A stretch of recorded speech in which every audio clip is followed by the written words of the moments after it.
अस्सलाम वालेकुम। Welcome to service council Pakistan. उम्मीद करता हूँ कि आप सब खैर वाफियत से होंगे। आज हम डिपार्टमेंटल इश्यूज से रिलेटेड ही एक बात करना चाहेंगे जो फेडरल सर्विस ट्रिब्यूनल के साथ बरह रास्त है। मुअज़्ज़िज़ फेडरल सर्विस ट्रिब्यूनल, उनके तमाम मेंबरान और जजेस जो हैं वो हमारे लिए काबिल इज़्ज़त हैं, लेकिन यहाँ एक बहुत अहम किस्म का मसला हम आपसे डिस्कस करना चाहते हैं जो हमारे सरकारी मुलाजमीन के लिए बहुत बड़ी मुश्किल पैदा किए हुए। फेडरल सर्विस ट्रिब्यूनल को हाई कोर्ट के इक्वल दर्जा हासिल है। कोई भी सरकारी मुलाजिम अगर उसकी सर्विस के अंदर ज़्यादती की जाए, उसके साथ उसका कोई इशू बने, तो वो अपना गिरीवांस लेकर अपील की सूरत में फेडरल सर्विस ट्रिब्यूनल चला जाता है।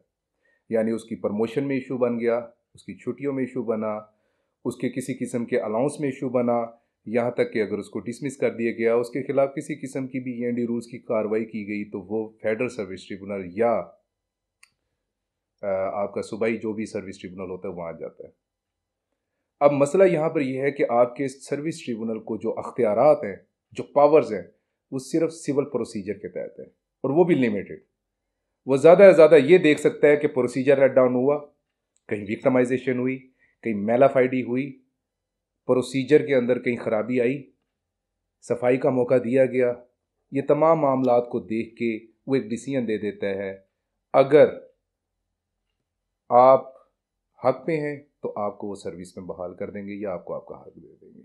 अब होता क्या है कि कोई भी ईमानदार अगर मुलाजिम है, वो ईमानदारी के साथ अपनी सर्विस कर रहा है और उसके साथ ज्यादती कर दी जाए या उसको सुना ना जाए या वो किसी अपने अफसर की बात नहीं माने, रास्ते की रुकावट बन जाए, तो ऑफिसर्स में ये बात बड़ी मशहूर है कि यार कोई मसला नहीं है, डिसमिस करो, फारिग करो, जान छुड़ाओ।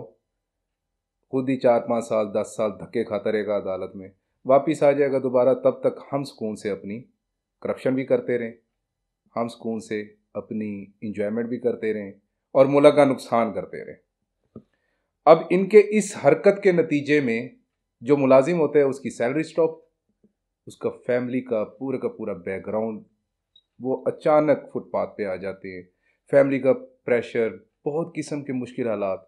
और मैंने अपनी लाइफ में 99% लोग देखे हैं जो डिसमिस होने के बाद या नौकरी से हाथ धोने के बाद जब दोबारा बहाल होते हैं तो वो करप्शन के ऊपर नहीं बात करते, वो चुप करके नीचे लग के नौकरी करते हैं। और इसका नुकसान ये होता है कि आपके अदारे कमज़ोर होते हैं और मुल्क बर्बाद हो रहा है। अक्सर लोग कहते हैं कि पाकिस्तान की तरक्की नहीं हो रही, क्यों नहीं हो रही? वो इसी वजह से नहीं हो रही। अब यहाँ असल मसला आ रहा है, वो मसला ये कि सर्विस ट्रिब्यूनल में ये अख्तियार है ही नहीं अदालत को कि ये जुर्माने कर सके और ये क्रिमिनल प्रोसीजर कोड के तहत भी अख्तियार रखे। और एक आपका अफसर जिसने किसी के साथ ज्यादती की, उसको करोड़ों रुपए जुर्माना कर दे और उसको नौकरी से निकाल दे, उसको जेल की सजा हो जाए। अब यहाँ अफसरान के अगर गलत फैसले भी हों तो उनकी सरजनिश की हद तक तो सिर्फ एक कमेंट पास होते हैं, अदालत कोई कार्रवाई नहीं कर पाती।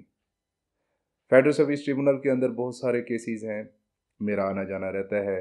हम देखते हैं लोगों के साथ जुल्म, ज़्यादती, बहुत ज़्यादा बर्बरियत की जाती है, प्रोसीजर लेट डाउन किए जाते हैं, लोग जलील हो रहे हैं, ख्वार हो रहे हैं।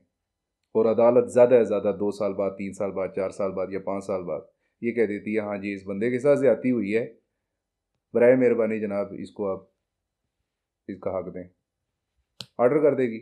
उस ऑर्डर करने के ऊपर अदालत के अंदर दो मौक़िफ़ हैं, या तो आपका अदारा जो है वो आगे चला जाएगा अपील के अंदर या फिर वो उसको बहाल कर देगा। उस सूरत में भी उसको कहा जाता है हाँ भाई हूँ सिद्धा है। अगर वो कह देता है कि हाँ भाई मैं सर जैसे भी आप कहेंगे वैसे चलूँगा, बराए मेहरबानी अब अदालत का भी ऑर्डर आ गया, आप मुझे बहाल कर दें, तो उसको बहाल कर दिया जाता है। नहीं तो अगर वो अकड़ के रहे तो फिर ये सुप्रीम कोर्ट में अपील में चले जाते हैं और वहाँ पर लोग जलील होते रहते हैं। 5 साल 6 साल वहाँ पर भी केस चलता रहता है। इस दौरान अगर बंदा मर गया, सब कुछ बर्बाद। अभी इसका हल मौजूद है, बहुत आसान हल मौजूद है। इसका सबसे आसान हल ये है कि पार्लियामेंट सर्विस ट्रिब्यूनल्स को क्रिमिनल प्रोसीजर कोड के अख्तियार दे और बाकायदा उसके अंदर ये भारी जुर्माने करोड़ों रुपए मालियत तक कर सकें, ये बाकायदा सज़ा भी दे सकें। अगर किसी अथॉरिटी या अथराइज अफसर या किसी भी अदारे ने कोई इस किस्म की कार्रवाई की हो तो बाकायदा उसके ऊपर ये सज़ा दे सकें उस अफसर को और उसको जेल कर सकें, उसको डिसमिस फ्रॉम सर्विस करने के इनके पास अख्तियारात हों। हम अगर अपनी अदालतों को पावर ही नहीं देंगे तो अदालत तो अपनी लिमिटेशन में रहते हुए फैसला देगी।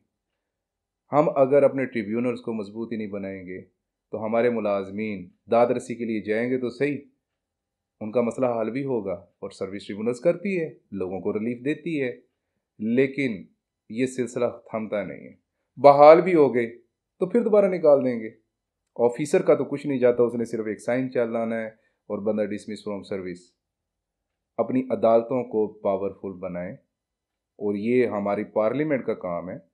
आप अगर मुलाजिम हैं या आप आम शहरी हैं और आप चाहते हैं कि पाकिस्तान में करप्शन का खात्मा हो, आपकी ब्यूरोक्रेसी, आपकी टेक्नोक्रेसी, आपके अफसरान वो मुल्क को ना लूटें, वो करप्शन ना करें, तो इसका सबसे आसान तरीका यही है कि हमारी ट्रिब्यूनल्स या हमारे जितने भी FST और PST और सिंध सर्विस ट्रिब्यूनल के बेंचेस हैं, इनको पावरफुल किया जाए, इनको क्रिमिनल प्रोसीजर कोड के तहत सज़ा देने का भी इख्तियार दिया जाए।